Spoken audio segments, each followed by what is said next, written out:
Hi, everybody. This is Silvio Canto in Dallas, Texas on Monday, March 26th. Welcome to our video commentary.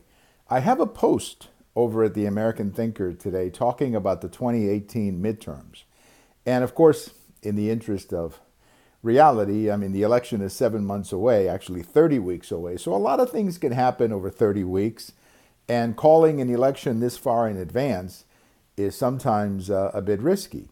But nevertheless, there is some objective data that we can look at that can give us an idea of whether or not what they call a wave is forming.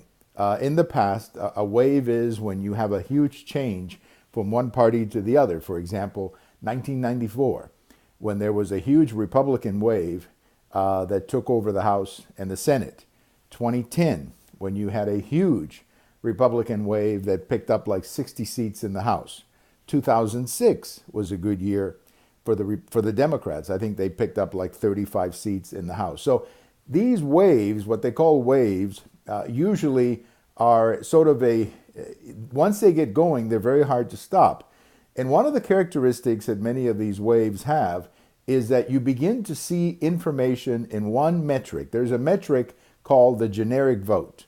And this is a poll that many organizations take. In fact, just about everybody starts doing it now. And the question is, who would you like to see running the Congress? Or who would you like to vote for the Congress? They don't give you the name of a person. What they do is they give you a party, Democrat versus Republican. And in the past, when you've seen a wave, the number that you begin to see is like plus 10, plus 12, plus 15. And then you get an indication that there's a wave out there that you could have a big chunk of votes go one way or the other in November. So that's the one data that we usually look at. And what's interesting to me is that right now the average, and they keep an average of all of these polls over at Real Clear Politics. It's a very valuable service that they do. They keep an average, and the last four have been Democrats plus 6, 6, 3, 5. The last four. Now, when you're talking about 3, when you're talking about 5, even 6, you're pretty close to the margin of error. So you can say that that's not a big lead. It's a lead, yes, but it's not the 10 or 12 that one would think would be necessary to bring about a change. So based on that number, meaning the generic vote, I don't see a wave forming. Now, again, as I said before, it could happen. There's 30 weeks left. A lot of things can happen in 30 weeks, both ways, by the way. A lot of things can happen. But as of right now, the generic vote is just a little bit in favor of the Democrats, probably not enough to flip 25 seats in November. So right now, I don't see a wave forming. But again, we'll look at it a few more times. There's another poll that came out last week, which I think is fascinating, given all of the attention that the news media has given to these marches and the gun control marches. And this is a poll by NBC News. I think it is NBC Wall Street Journal, technically, that's what it is.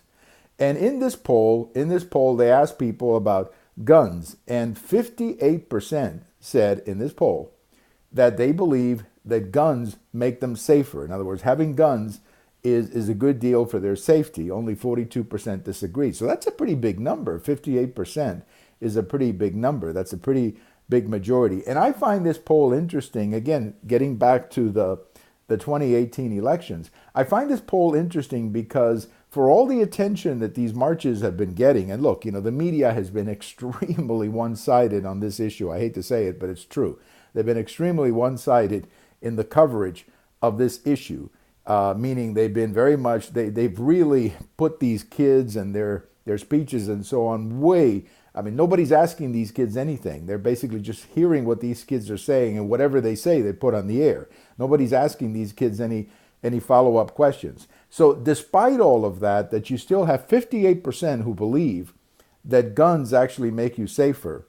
I think that's a pretty big statement, and one that when you tie that to the generic vote, which is pretty much of a break-even situation, would lead me to suggest that these marches are not having the impact that I think they were expecting. So the way I look at it at the end of March If the election were held today, I think the Republicans will lose some seats. There's no question about that. They picked up a few the last time. I'm sure they'll give back.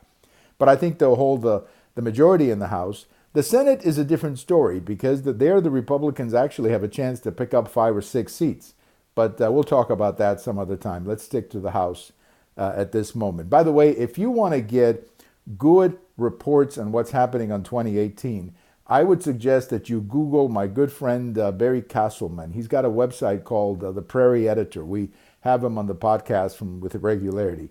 He has his eye, he really understands this.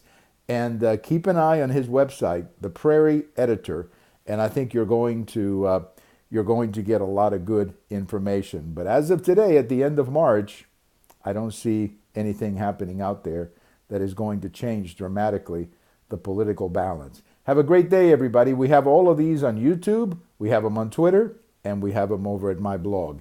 Bye-bye, everybody.